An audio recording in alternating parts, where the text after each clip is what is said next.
tinha essa noção. Eu tinha vontade do desenvolvimento da raça. Isso toda a vida eu tive. E ajudei muito a desenvolver o Nelore, o Brahma. E se Deus quiser, ainda vou ajudar um pouco.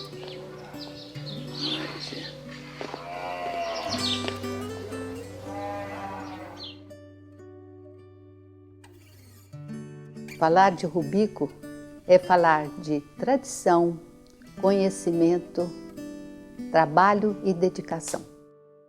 Nossas mães são irmãs e o tio Chiquinho foi colega de meu pai.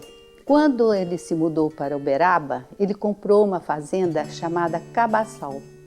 Essa fazenda, o tio Chiquinho dividiu em 3 partes, que ficou para o Gastão, o Rubico e o João Berto. Nasci no meio do gado, né? Meu pai era fazendeiro, meu avô era fazendeiro. Quando tínhamos aí 7, 8 anos, nossa brincadeira à tarde era juntar bezerrada e laçar. Então a gente laçava muito bem e juntava a bezerrada para ele currar, laçava até escurecer. Foi assim que nós começamos a gostar de ser aqui. Ele é a pessoa mais intuitiva que eu conheço. Ele tem uma intuição muito forte. E é um apaixonado. Eu acho que a paixão também move. A paixão te dá a condição de criar muita coisa. E ele é um eterno apaixonado pelo trabalho dele. Você tem que gostar e tem que saber mexer com o cara. Se você não souber, não adianta nada. Isso é igual o cara que é pintor. Ele nasce para ser pintor. Não adianta você pegar um cara que pinta parede e mandar ele pintar um quadro. Isso é igual você mexer. Você mexer com zebu é uma coisa, você mexer com gado de criar ou com gado de corte é outro, completamente diferente. É uma vocação que você tinha, né? Eu gostava de dizer. São 85 anos de marca registrada, né? E meu avô já tinha importado gado da Índia antes de ter registrado a marca dele. Ele morava no Prata, trouxe Guzerá, Gir e alguns animais Nelore. Mas esse gado foi um gado que o povo passou para fazer o cruzamento do Gir com o Guzerá e formou o Indo-Brasil. Naquela época o Indo-Brasil estava na moda, o Brasil e Gir. E o tio Rubico criava Nelore, já criava Nelore na época, que Nelore era a 3ª ou 4ª raça. Comecei no Prata, 34, 35 por aí. O rebanho naquele tempo era muito, muito pequeno. E em 39 eu mudei para Uberaba e já levei um rebanho Nelore para Uberaba. 1944, 45, teve aquela quebradeira do Zebu no Uberaba, que virou uma barbaridade. Basicamente aconteceu o seguinte, o Getúlio ele era fazendeiro, o Getúlio Vargas, o presidente do Brasil. E ele vinha todo ano a Uberaba inaugurar a Exposição Nacional. E o que se passou é que lá em Minas, a raça que dominava ali no Triângulo foi o Indo-Brasil.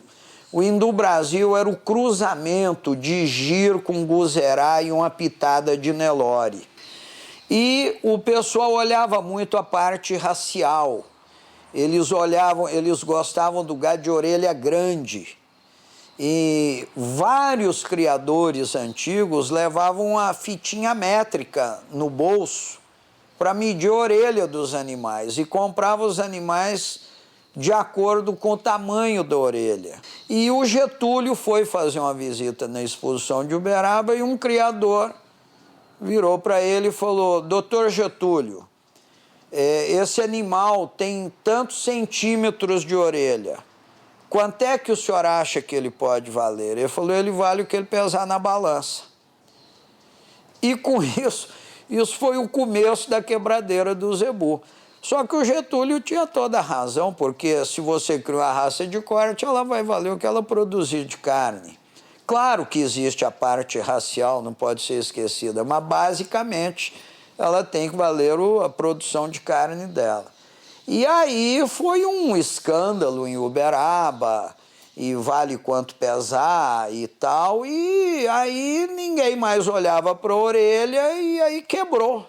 Começou uma derrocada do gadinho do Brasil e uma quebradeira total lá. Foi generalizada. E Ovídio sofreu bastante, como o Rubico, como todos nós. Foi muito difícil. Depois o governo favoreceu, protelou as dívidas para pagarem com um prazo maior. Mas não foi fácil na época, viu?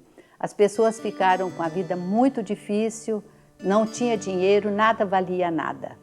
O gado despencou completamente. Realmente essa crise, eu era muito jovem, sabe? Eu não acompanhava, eu sofri as consequências, né? Eu quebrei lá no Uberaba, estava sem dinheiro. Eu ia numa casa, eu achava que o sujeito me olhava de banda e pensava que eu ia lá pedir dinheiro. Falei, tomei uma raiva do Uberaba que você nem pode avaliar. Eu nunca pedi um tostão, ninguém emprestado, assim, dessas coisas.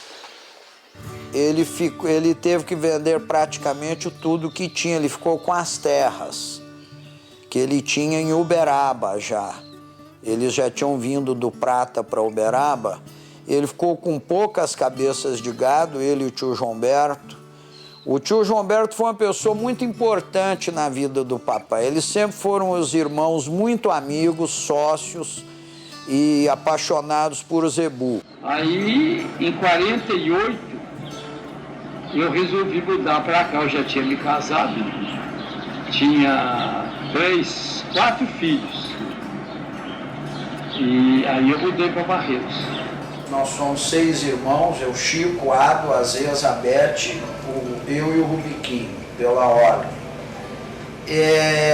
Os 4 mais velhos já tinham nascido em Uberaba. A Bete veio o bebê de colo para Barretos. Então, começaram tudo de novo. Eles já tinham a fazenda Limoeiro lá, estavam começando essa fazenda. E ali era à beira do Rio Pardo, umas terras riquíssimas, terras das melhores do estado de São Paulo, e ele foi plantar lavoura e levou esse pequeno rebanho que ele tinha. E aí trabalhou demais, ele sempre foi muito trabalhador, muito disposto e muito animado. O papai eu nunca vi nada abater o papai, é uma coisa incrível. Meu pai teve 2 grandes paixões na vida. Uma foi o gado e a outra minha mãe. O casamento deles foi um grande encontro, antes de mais nada. Um encontro apaixonado. Como tudo na vida dele, ele foi movido pela paixão. A paixão pela mulher, a paixão pelo trabalho. Essas são as molas do meu pai, são os elementos que colocam ele com essa atividade, com essa vida, com essa energia até hoje. Ele falou, vamos dançar. Eu falei, vamos. Estava dançando, ele falou, ô Joana, desde aquela época eu já me chamava de Joana. Joana, você quer casar comigo? Eu pensei que era brincadeira, né? Eu falei, até que eu quero, né? Aí pegamos de namoro. Foi 1 ano entre namoro, noivado, casamento. Foi uma grande companheira, me ajudou demais. Como diz o outro, para mim nunca teve uma coisa que deu tanto certo como o casamento. A gente não tinha condições de ter automóvel naquele tempo, ia de trem. Nós viajávamos só de trem. Então ele passava ali no seu carro o dia inteiro. E o Rubico disse que olhava, tinha uma vontade de comprar essa fazenda. E achava isso aqui muito bonito. De lá era de um tio meu e de cá era do Godofredo Machado, um amigo que eu tinha em Uberlândia. Aí, em 54, mais ou menos, quando eu comprei, nós encontramos no Uberaba, e eu ainda não tinha condições de comprar a fazenda aqui. Comprei lá e falei com ele, Godofredo, eu estou louco para comprar sua fazenda lá, mas não tem a prata. Eu falei, Rubico, pois ela está à venda, e eu ser melhor candidato é possível. vendeu assim na hora. O Bico fala que é a maior burrada que eu fiz, que o homem deu 4 anos de prazo e pagou em 1.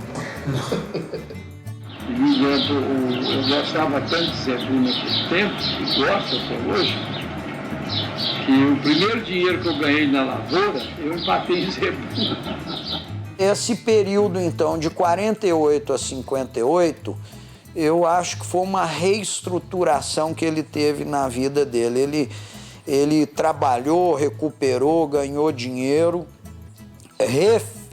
aumentou o rebanho dele de novo, e aí é que ele, então, foi embora e a coisa pegou de novo.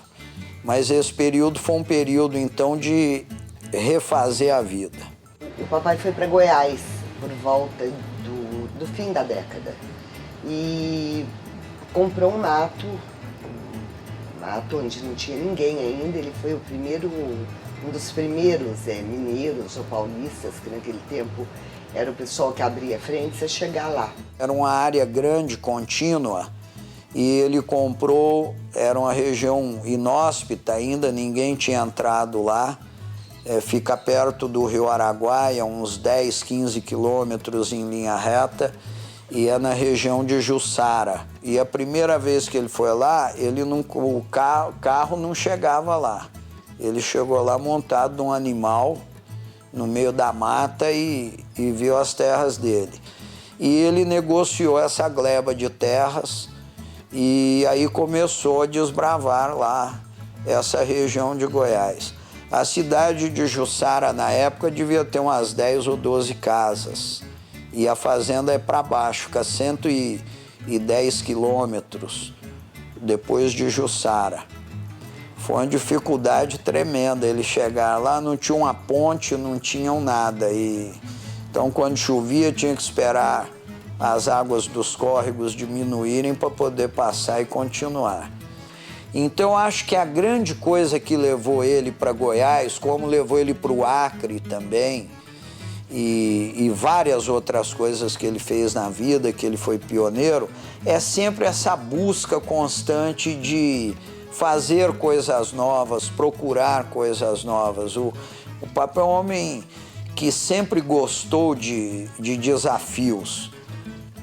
Ele, quando se realiza numa coisa, passa um tempo, ele já procura outra coisa, ele busca outro caminho para fazer. Eu vi aquela luta incansável dele. Sabe, meu pai não tinha sábado, não tinha domingo, ele não descansava. Era uma coisa de louco que ele trabalhava, porque a vida era mais difícil, né? Nós fomos criados aqui, eu tinha 6 anos de idade, o Rubiquinho 5, e mudamos para São Paulo, porque a diferença nossa pro Ábio, que estava fazendo faculdade, a Beth, às vezes é uma diferença, nós somos temporões. Então, nós mudamos muito novos para São Paulo.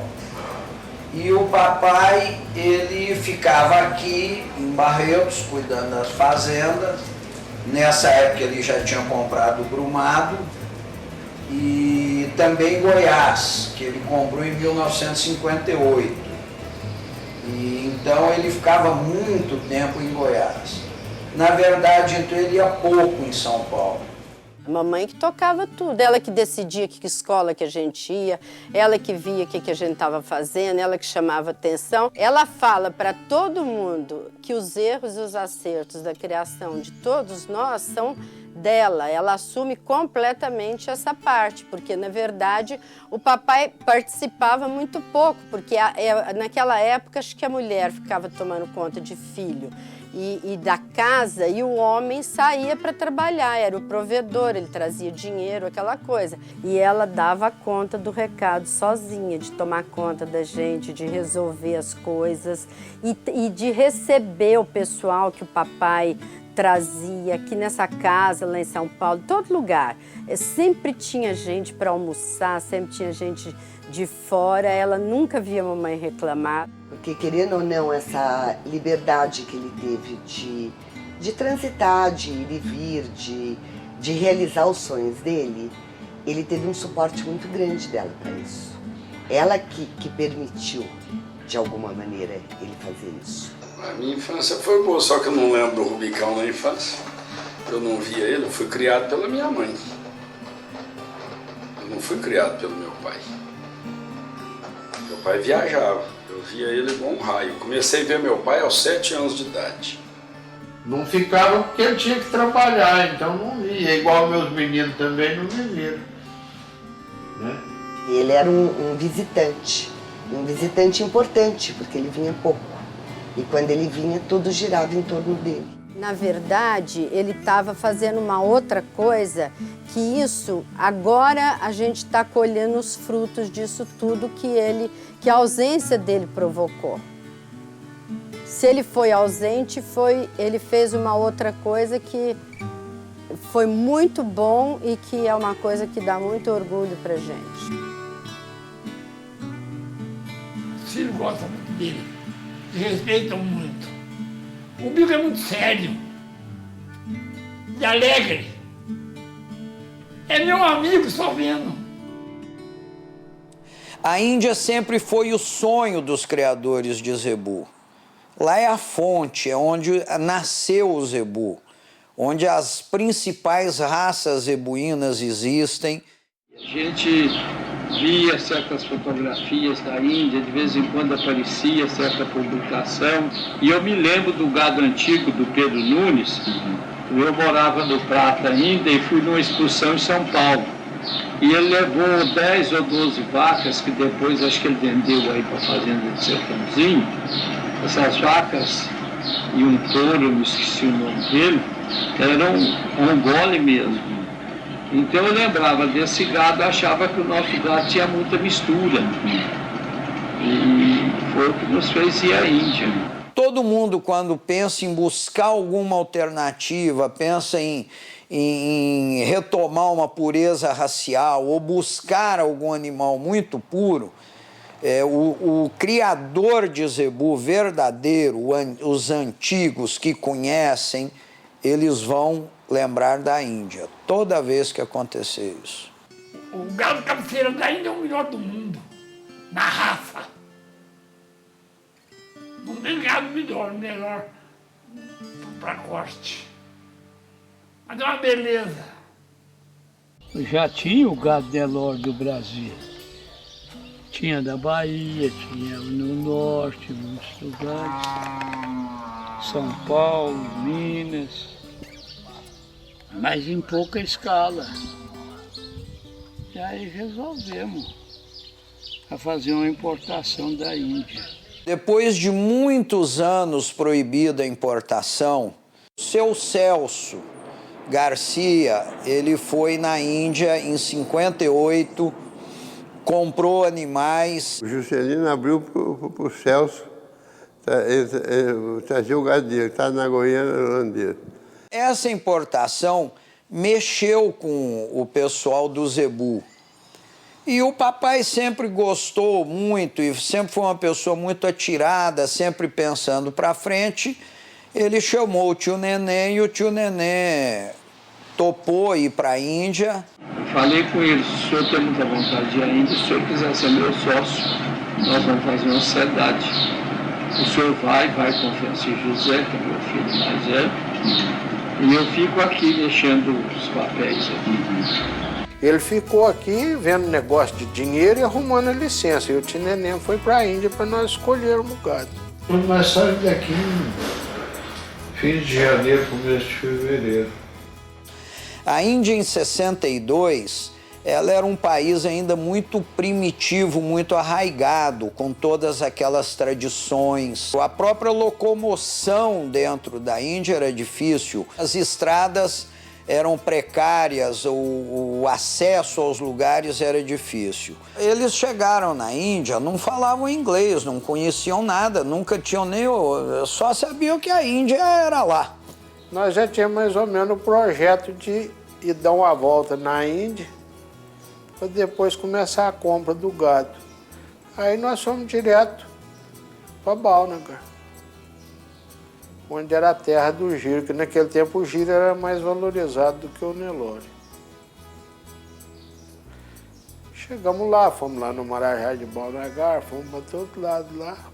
Aí fomos lá ver o gado Guzerá, aí fomos ver o Nelore.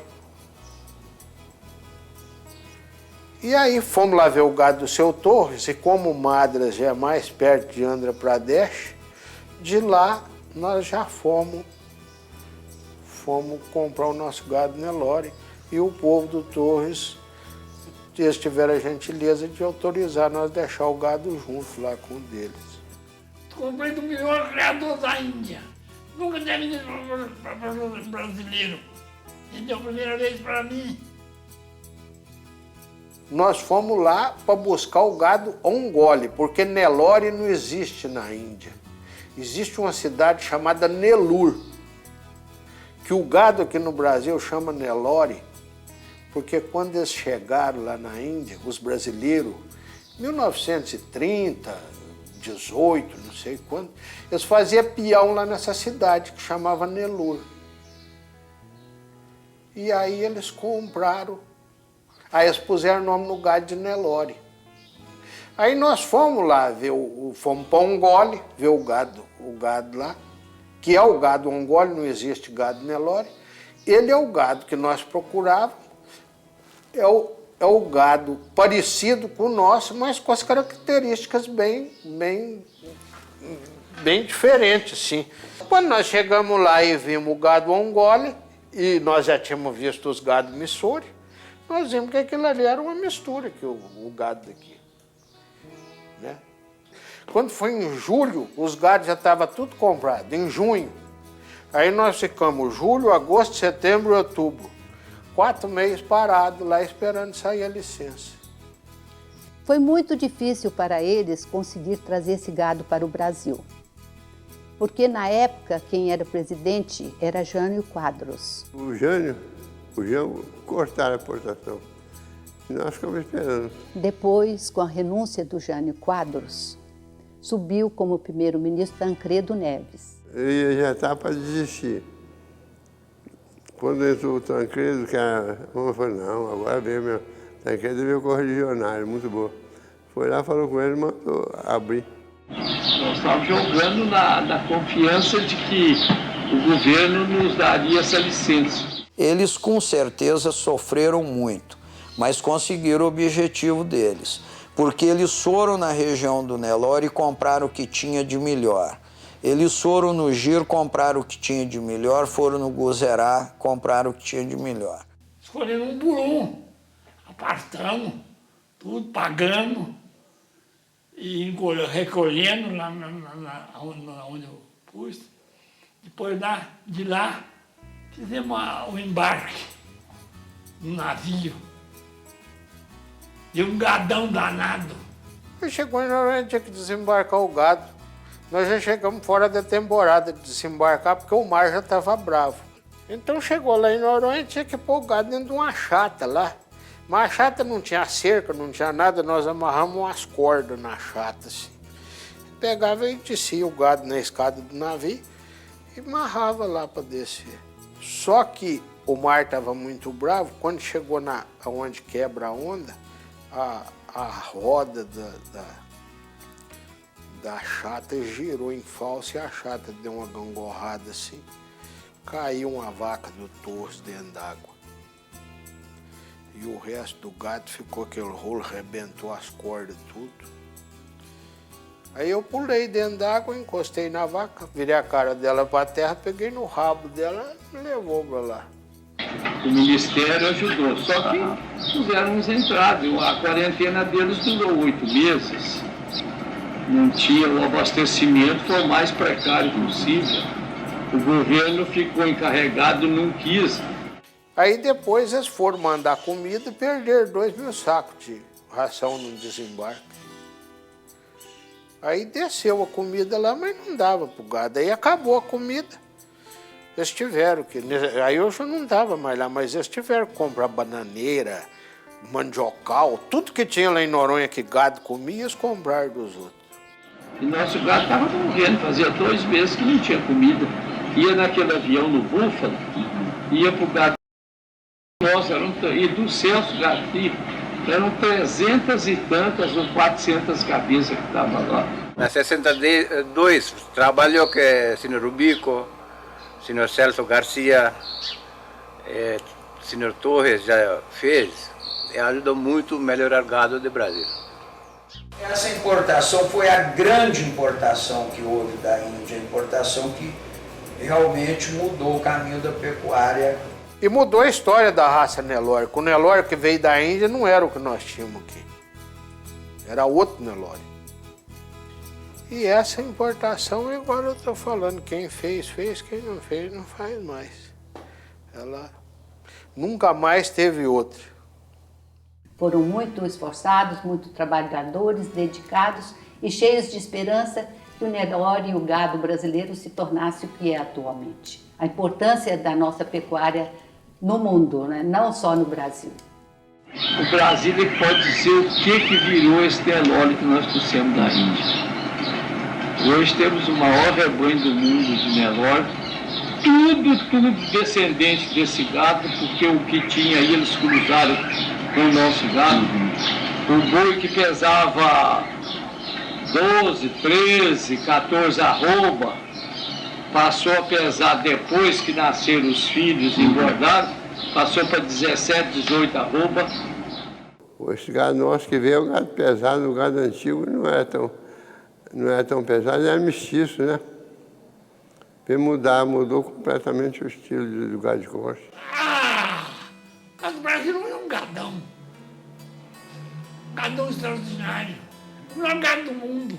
O Brasil hoje é um país que tem uma pecuária forte, boa e que deve isso ao Nelore. Na década de 70 ele foi para o Acre e lá ele comprou muita terra. E foi outra frente que ele abriu e com uma visão para o Pacífico, porque naquela época, essa estrada que está sendo feita hoje em dia, cortando do Brasil até o Pacífico, que seria no Peru, para exportar para ter exportação de carne para a Ásia, nessa época era dito que essa estrada seria feita. E ele foi muito com esse intuito de pegar essa bola da vez. Feito o Acre, o primeiro gado Nelore que entrou no Acre fui eu que levei. Levei acho que 500 novilhas de uma vez. Foi uma frota de caminhão. O Fernandinho, um petitinho, é que foi tomando conta. O Acre, assim, quem tinha rio, tinha meio de comunicação. Por exemplo, o rio Acre passava lá na capital. Saía um barco de lá e ia lá em casa, na nossa fazenda.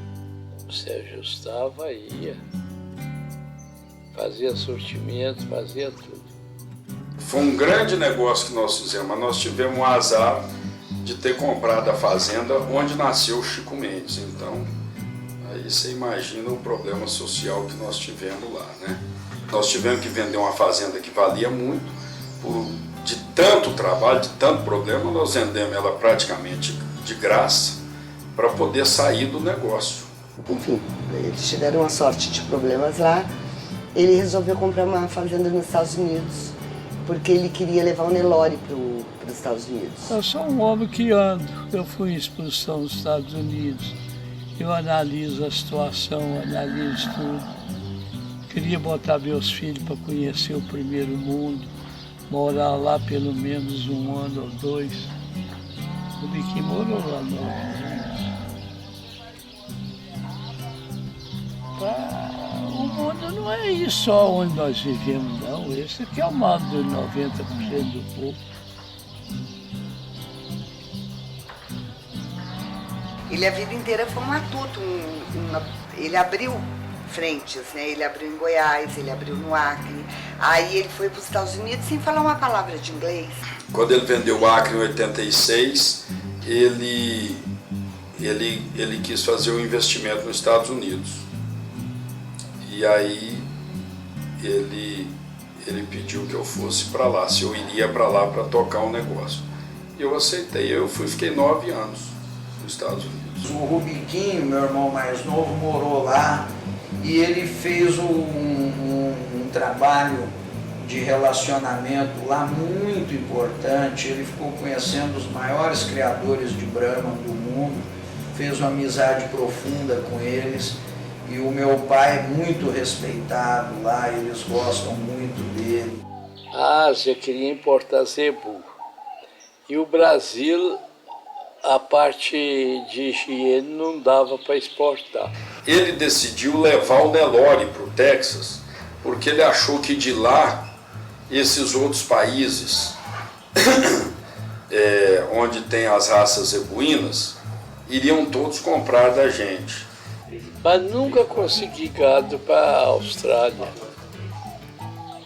vender.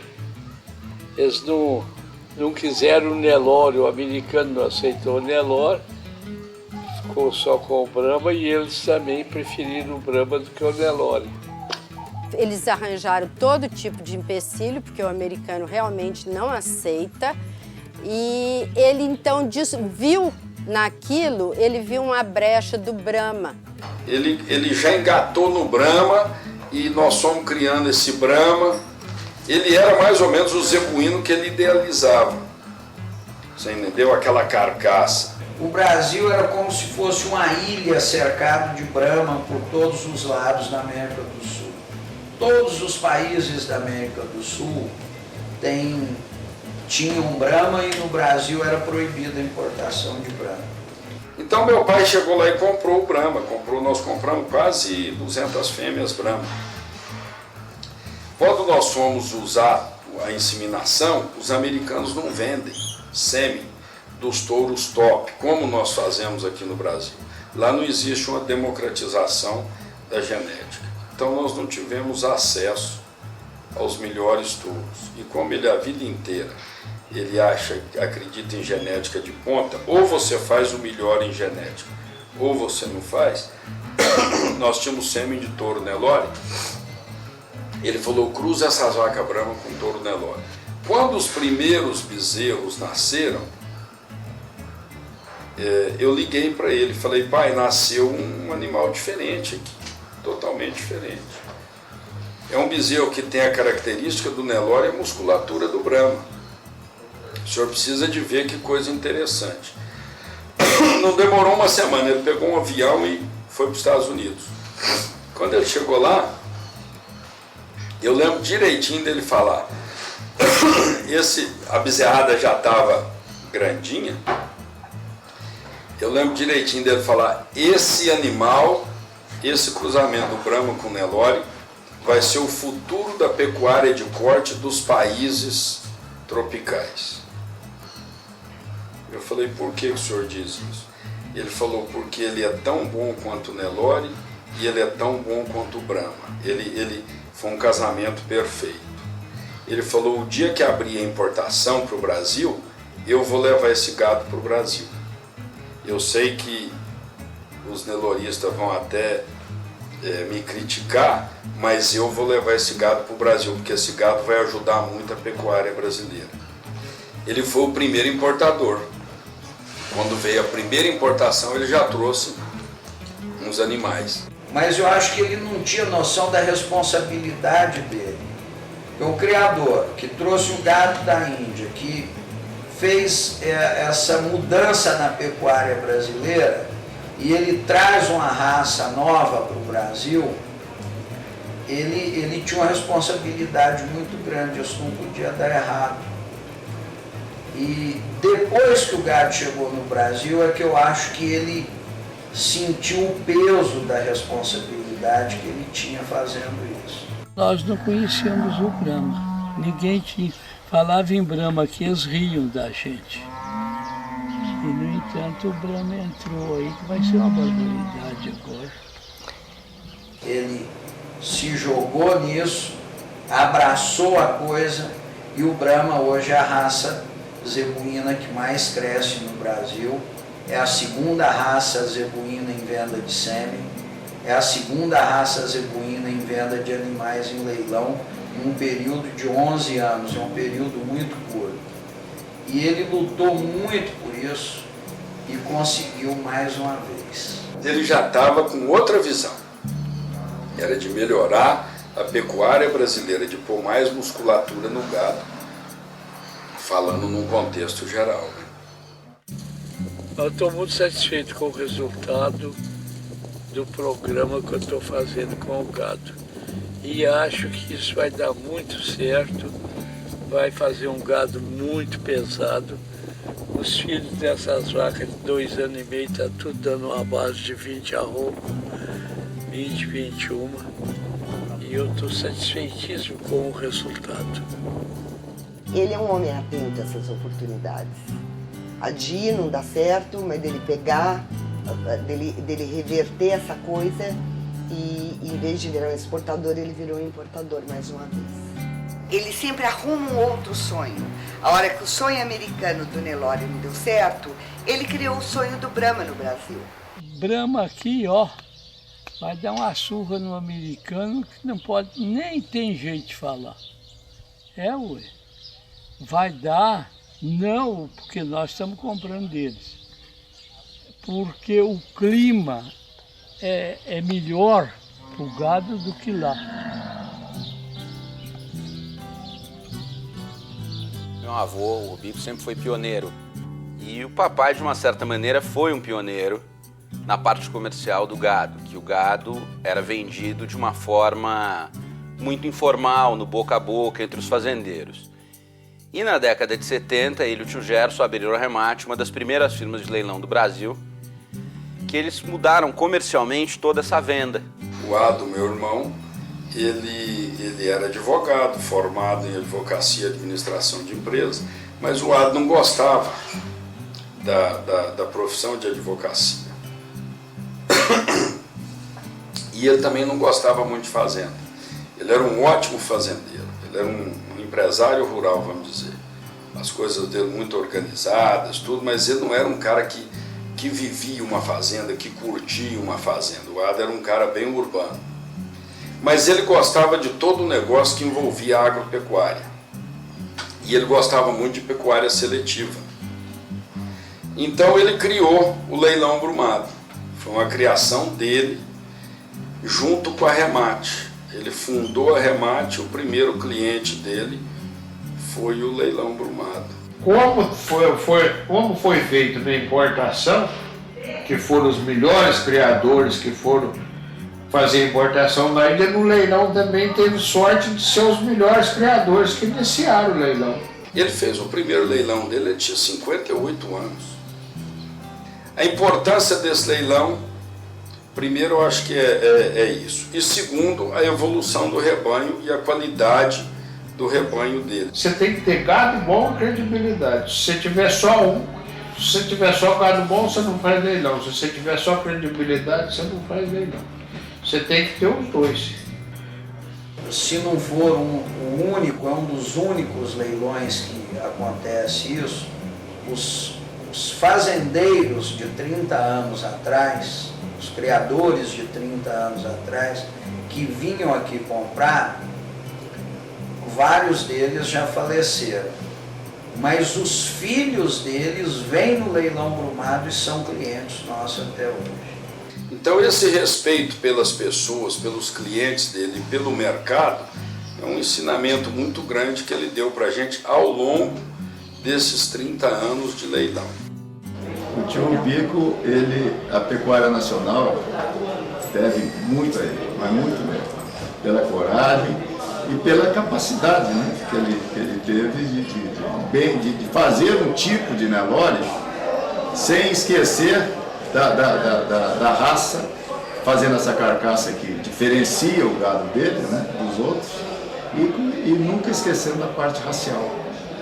Então, é o Nelore que todos nós queremos fazer, ele já tem pronto, já tem feito.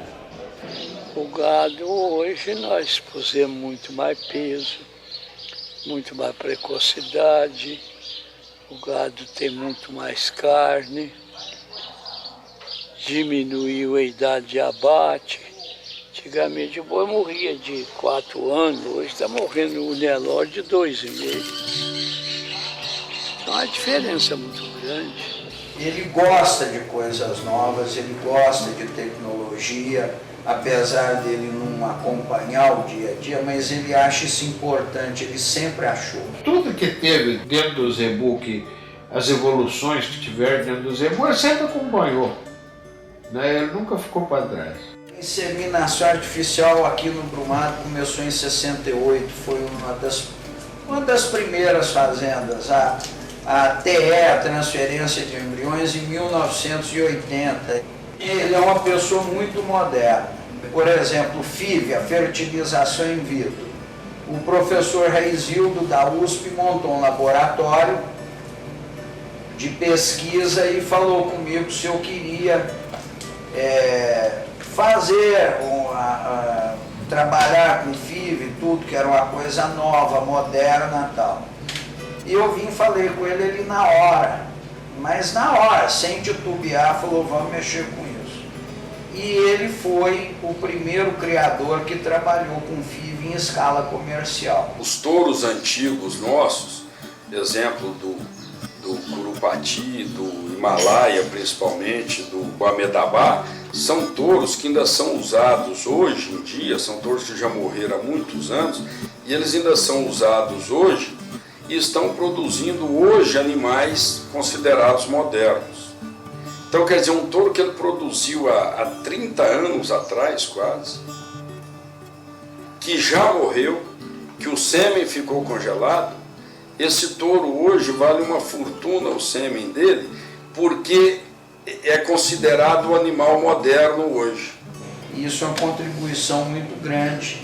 Eu acho que ele e os outros importadores também fizeram. Por exemplo, a disseminação de sêmen dos grandes touros que vieram da Índia é que imprimiu e deu esse impulso na pecuária brasileira.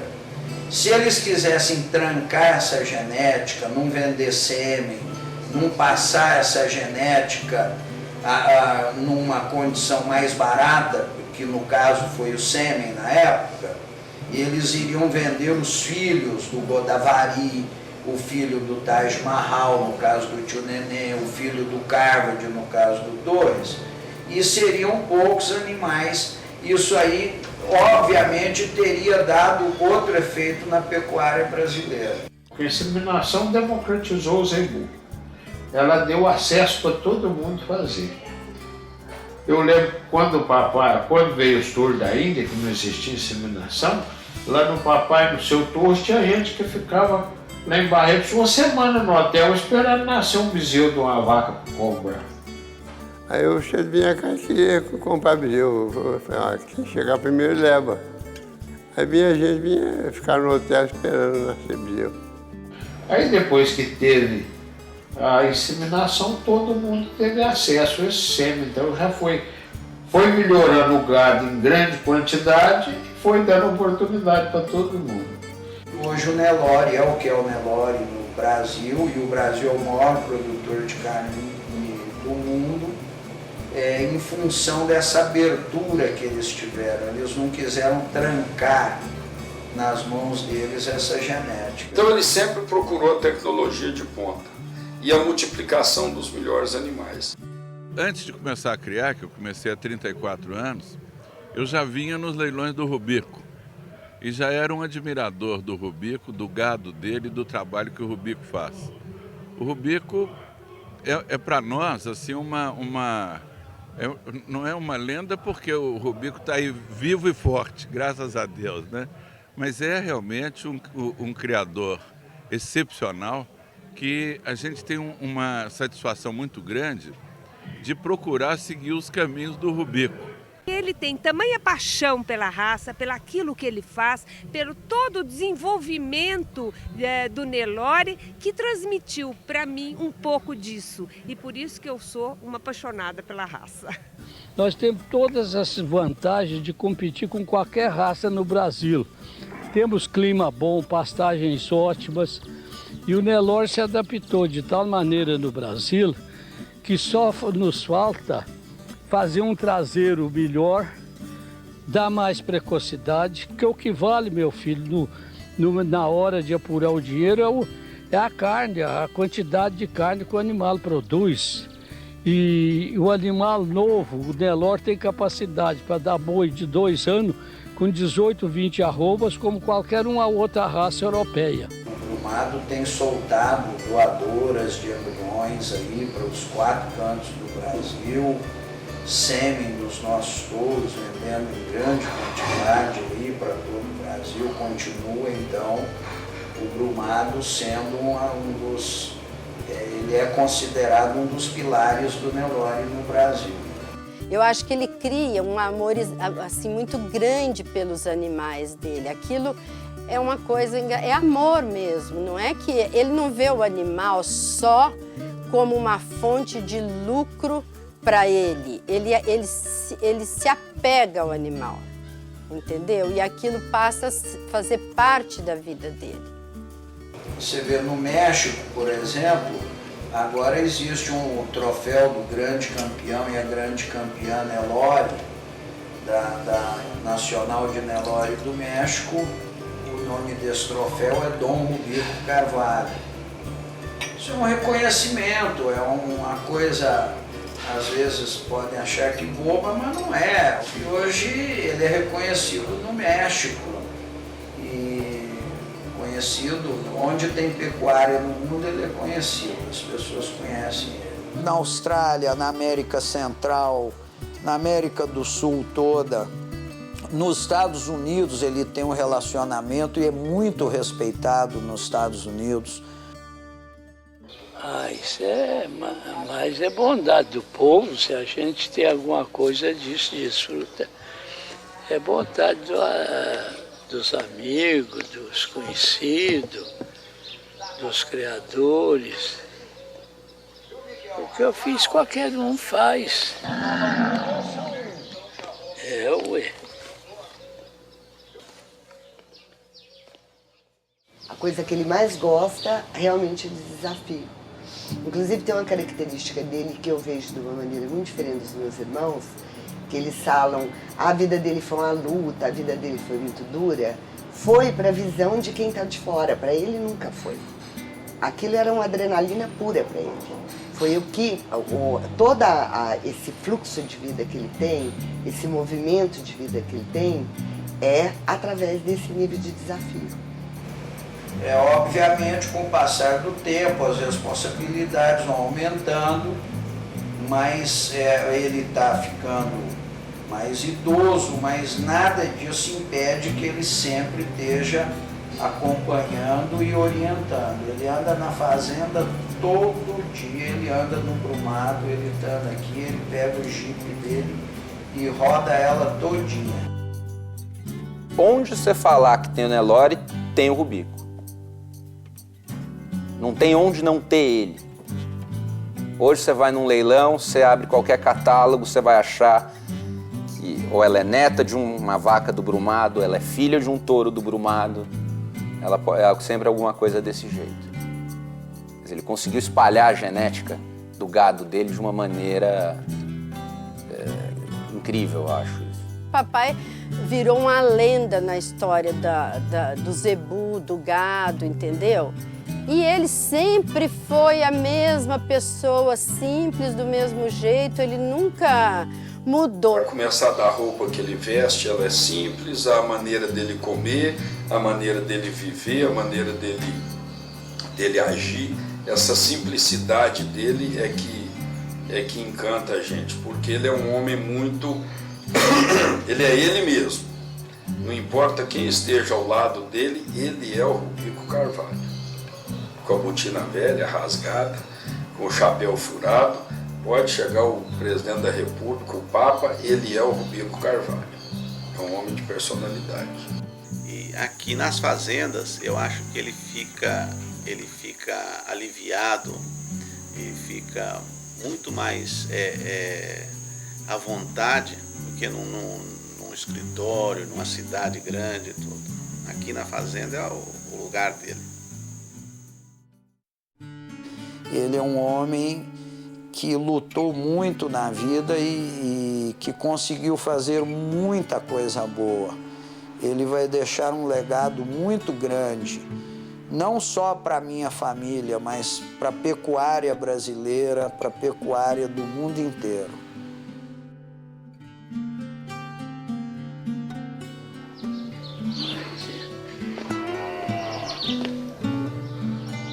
Isso daqui 20 anos vai ser uma coisa, tem que voltar aqui.